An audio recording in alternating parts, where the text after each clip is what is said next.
Bonjour Amic Nissart, on se retrouve pour le bilan de la mi-saison de l'OGC Nice 2019-2020. Et bien sûr, avant tout, je vous souhaite à tous un bon cap d'an Amic Nissart. Passez une bonne fête de réveillon du 31 décembre. Picolez bien, mangez bien, mais surtout, faites attention quand vous rentrez. Si vous ne pouvez pas dormir chez les gens, restez tranquille sur la picole. Voilà, on a assez d'accidents comme ça. Donc, c'était la petite minute. Je prends soin de toi, papa.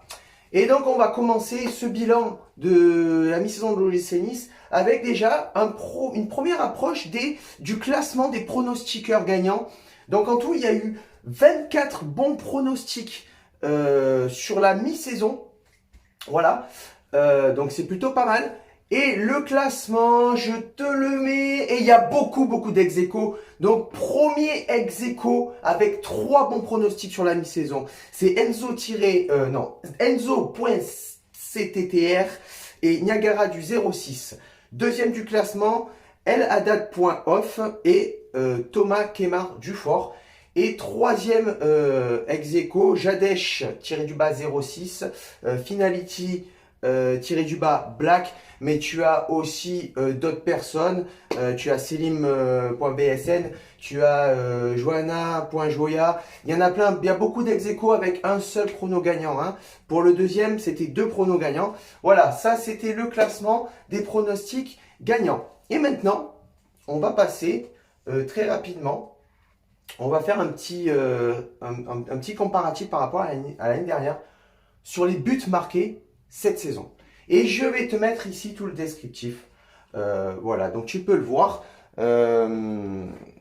Tout simplement, en mi-saison, pour l'OGC Nice, cette mi-saison-là, c'est quand même 25 buts en Ligue 1, 2 en Coupe de la Ligue. Donc au total, 27 buts.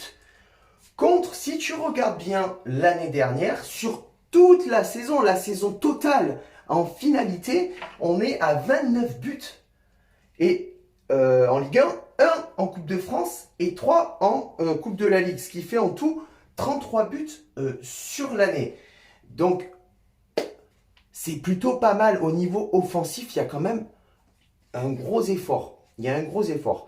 Maintenant, je vais te mettre le classement buteur pour cette mi-saison. Donc, sur cette mi-saison, tu as Cyprien avec 6 buts plus 1 en Coupe de la Ligue, donc ça fait 7. Casper Dolberg avec 5 buts. Ganago avec 3 buts, donc qui est 3e du classement. Égalité avec Pierre Lesmelou qui a mis 2 buts en Ligue 1 et 1 en Coupe de la Ligue. Donc voilà pour nos classements buteurs. Maintenant le classement passeur, parce que c'est un peu de là où viennent les buts, c'est ceux qui te font les passes.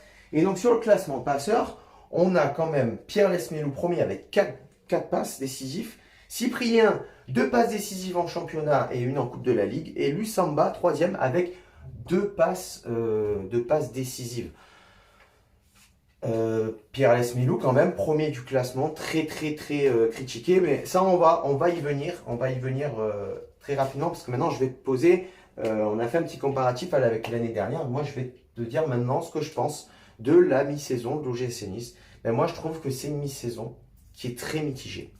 On a un bon groupe dans l'ensemble. C'est un groupe qui est très jeune, mais qui est capable de faire beaucoup de choses. Et tu n'as pas énormément de différence entre le 5e de Ligue 1 et le 17e de Ligue 1. C'est vrai qu'il n'y a pas beaucoup de différence. Donc, à tout moment, tu peux te retrouver 5e, mais à tout moment, tu peux te retrouver 16e aussi, tu vois.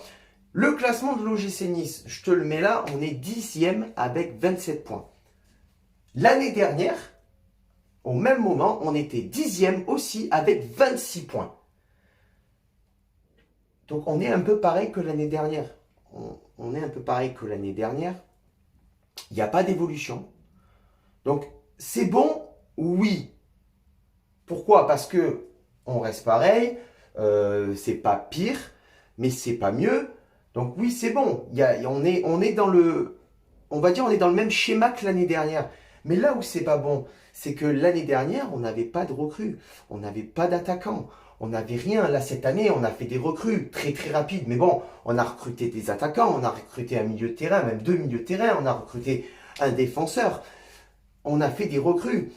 Donc là où c'est mauvais, et c'est pourquoi c'est mitigé, parce qu'avec une équipe qui est censée être meilleure que l'année dernière, eh bien, on se retrouve pareil, 10e avec un point de plus par rapport à l'année dernière. Donc moi, ce que je trouve, ce qui nous a manqué dans cette mi-saison pour être un petit peu mieux au niveau du classement, ce qui nous a manqué, en fait, c'était d'enchaîner les victoires. Hein, pour la confiance, d'être confiant, enchaîner les victoires, battre les gros, parce que le seul gros, enfin, guillemets, hein, le seul gros qu'on a battu, c'est Rennes, en fait. C'est Rennes. Marseille, on a perdu. Monaco, on a perdu. Saint-Etienne, on a perdu. Lyon, PSG, j'en passe. On bat pas les gros. Mais on bat pas les petits non plus. Les moyens, style Montpellier, style Nantes, Lille, on les bat pas non plus. Donc il y a un gros problème à ce niveau-là. C'est qu'en fait, on n'est pas capable de se dire qu'on est à hauteur de telle équipe ou à hauteur de telle équipe. Qu'on peut rivaliser avec telle équipe ou telle équipe. On n'est pas capable de faire ça. Parce qu'on on est très inconstant dans le jeu. On est très inconstant dans la qualité du jeu. On manque de rigueur. On manque aussi on manque aussi d'effectifs parce que on a eu quand même beaucoup de blessures. Ça ne nous a pas aidé dans cette mi-saison. Beaucoup de blessures, manque d'effectifs, donc parce que pas de remplaçant à ce poste-là, tu fais comme tu peux. Tu fais comme tu peux. Donc, pour moi, c'est une mi-saison très mitigée par rapport à tout ça. Et tout ce qui nous a manqué là, je pense qu'on aurait pu être un petit peu mieux classé à la trêve hivernale. Les points positifs pour moi, il y a des joueurs qui se sont révélés quand même.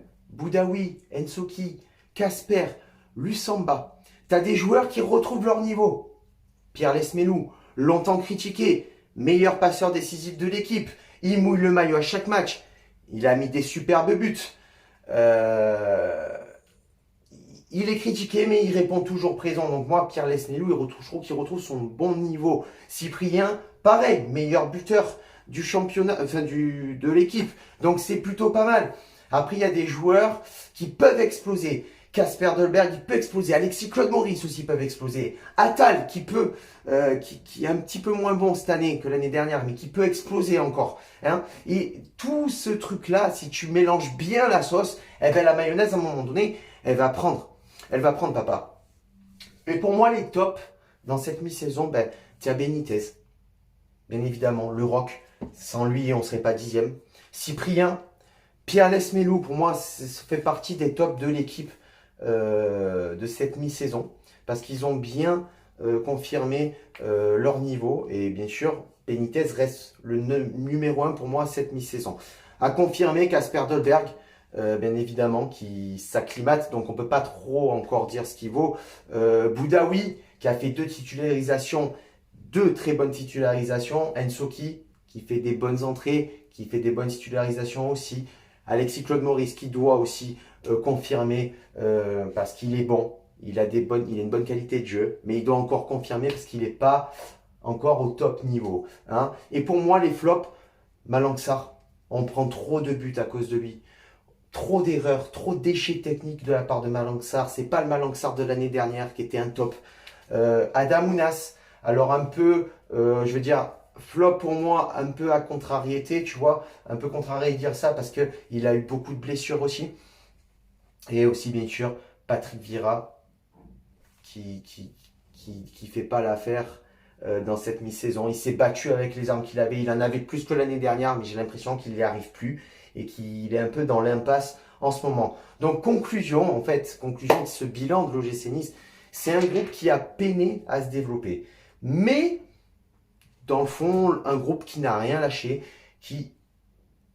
pour se retrouver en fait au même niveau que l'année dernière un petit peu. Hein. Une équipe qui peut être très prometteuse, vraiment avec tout ce que je t'ai dit, hein, les joueurs qui se sont révélés, les joueurs qui peuvent exploser. Avec tout ce truc-là, on peut, avec beaucoup de travail, hein, donner un max dans les matchs, pas faire différence. Genre, je joue contre le PSG, je me donne à fond, et je joue contre Dijon, je m'en bats les couilles. Parce que beaucoup de nonchalance aussi dans cette mi-saison.